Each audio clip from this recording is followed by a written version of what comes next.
a few years back, the main problem with media used to be the problem of paid news, that is, of politicians and other social actors paying for coverage in newspapers and news channels.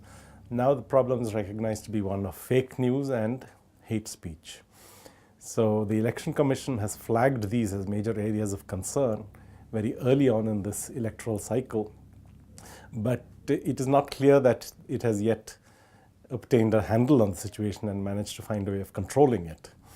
The problem is that the social media has proliferated in India, and with the number of smartphones in use and WhatsApp being a regular mode of broadcasting, unlike its conventional use as a messaging app, it's become a broadcast tool here, and so it manages to ensure the viral spread of fake news that serves the propaganda purpose of a particular political party.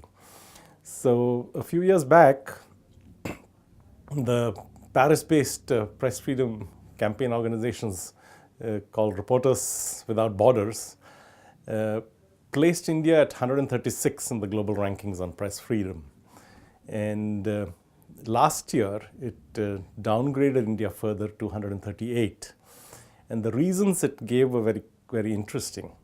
What it said is that there is an explosion of political actors working through the social media who often threaten journalists and ensure that what they deem to be anti-national speech is purged from the public discourse. So journalists who adopt a critical tone in reporting and commenting on current affairs often get vilified and sometimes even threatened with physical reprisals. This is more the case with female journalists who often face threats of sexual violence. So this is a way that they try to silence critical voices, and the fear and intimidation, the climate is so acute, so widespread that journalists are often forced to practice self-censorship. So this is the direction in which the Indian media, which has traditionally been regarded as among the most free in the newly independent countries, has been evolving over the last 5 years. And last year we had a sting operation by an organization called Cobra Post, which sent an agent with a concealed camera to various media houses and engaged them in a bargain that they would be assured of huge payoffs and advertising if they were to push a certain political line.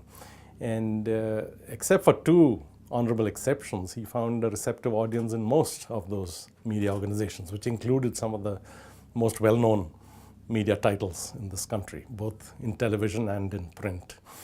So this shows that in a context of uncertain revenue models, when advertising is migrating from print to digital, and digital is a big player today, there is a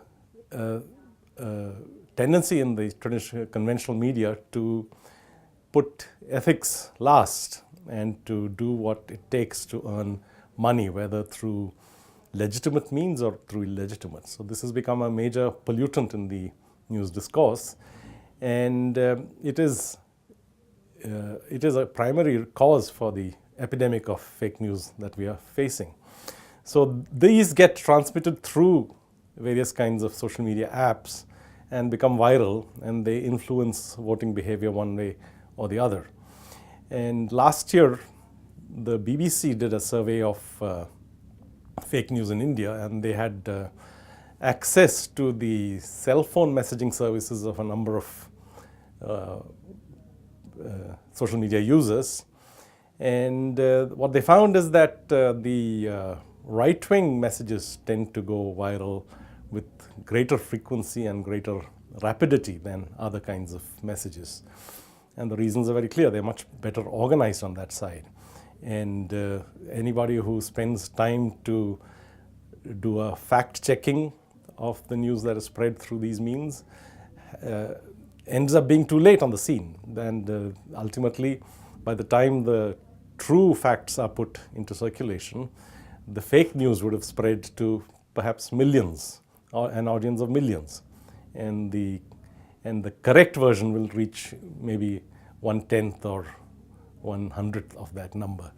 So that is a means by which political propaganda mills are being worked in this election season.